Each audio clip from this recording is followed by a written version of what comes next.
Hello class. इस video में हम सॉल्व करेंगे डिसोल्यूशन ऑफ फर्म की जर्नल एंट्रीज। पिछले कुछ वीडियो से हम लोग डिसोल्यूशन के ही जर्नल एंट्रीज करते आ रहे हैं और धीरे धीरे हर वीडियो में हमने वो उसका लेवल बढ़ाया है।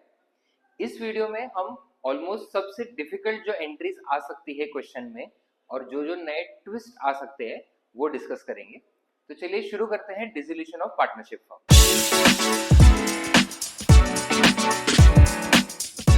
पहले एक क्वेश्चन पढ़ते हैं। XYZ 2:3:5 firm is dissolved. First जो जर्नल एंट्री का क्वेश्चन है वो सबसे सिंपल है, रियलाइजेशन एक्सपेंस 2000। तो basically realization expenses realization account के डेबिट साइड में आते हैं। अकॉर्डिंगली उसका journal entry realization account debit to cash हो जाएगा 2000।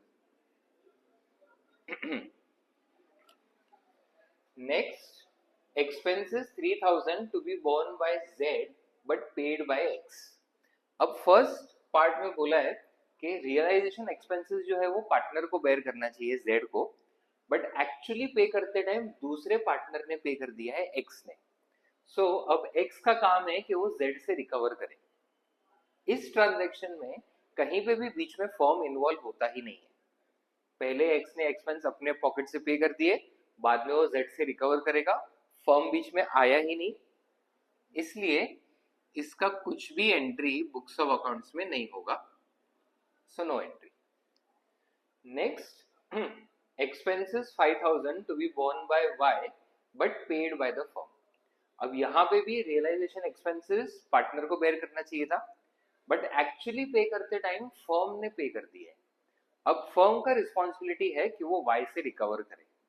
तो Y से रिकवर करने के लिए ऑटोमेटिकली उसके कैपिटल से हम डिडक्ट कर लेंगे।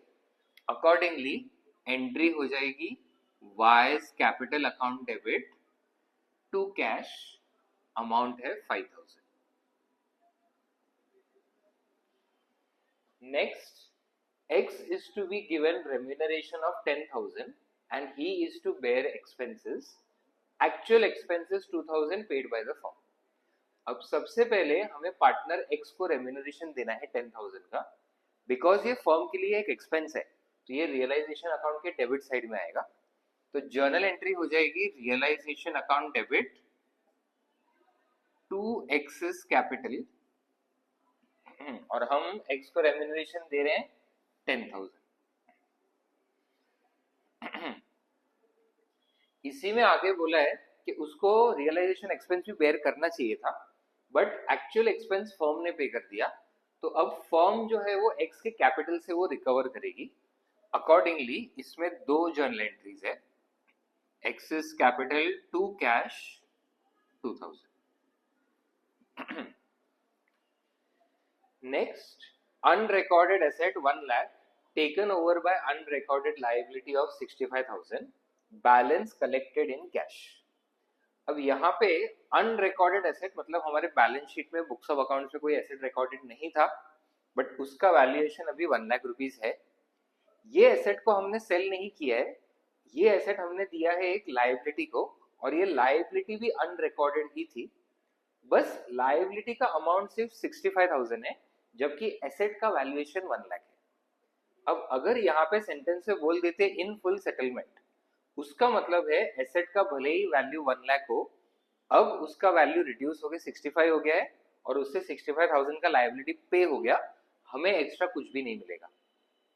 बट यहाँ पे फुल सेटलमेंट वर्ड यूज नहीं किया है, यहाँ पे आगे बोला है बैलेंस कलेक्टेड इन कैश, मतलब लायबिलिटी को पे करने के लिए हमने ज्यादा अमाउंट का एसेट दे दिया है, तो जो हमने एक्स्ट्रा पे कर दिया है लायबिलिटी को, वो लायबिलिटी हमें वापस देगा in cash. So 1 lakh minus 65, हमें 35,000 कैश मिलेगा from the unrecorded liability. Because हमें कैश मिल रहा है तो debit what comes in cash account debit होगा, और ये रियलाइजेशन के क्रेडिट में रिकॉर्ड होता है बाय कैश। तो जर्नल एंट्री हो जाएगी cash account debit to realization account, and 1 lakh minus 65, 35,000 का कैश हमें मिल जाएगा। सो ये हमारा एक और वीडियो हुआ डिसोल्यूशन के जर्नल एंट्रीज पे। ये पूरे चैप्टर के प्लेलिस्ट में हमने लेजर पे कम और जर्नल पे ज्यादा कंसंट्रेट किया। बिकॉज लेक्चर आते टाइम रियलाइजेशन अकाउंट ही ज्यादा पूछते हैं या फिर मैक्सिमम टाइम जर्नल आता है। नेक्स्ट वीडियो में हम लोग एक नया चैप्टर शुरू करेंगे जो कंपनी अकाउंट्स का पार्ट है, उसका लॉजिक समझेंगे और फिर धीरे धीरे उसके क्वेश्चंस पे जाएंगे। सो कॉमर्स से अलग अलग टॉपिक से रिलेटेड ऐसी वीडियोस हम लाते रहेंगे, तो चैनल को फॉलो करें और हर अपडेट के साथ जुड़े रहें। मिलते हैं अगले वीडियो में, तब तक पढ़ते रहें।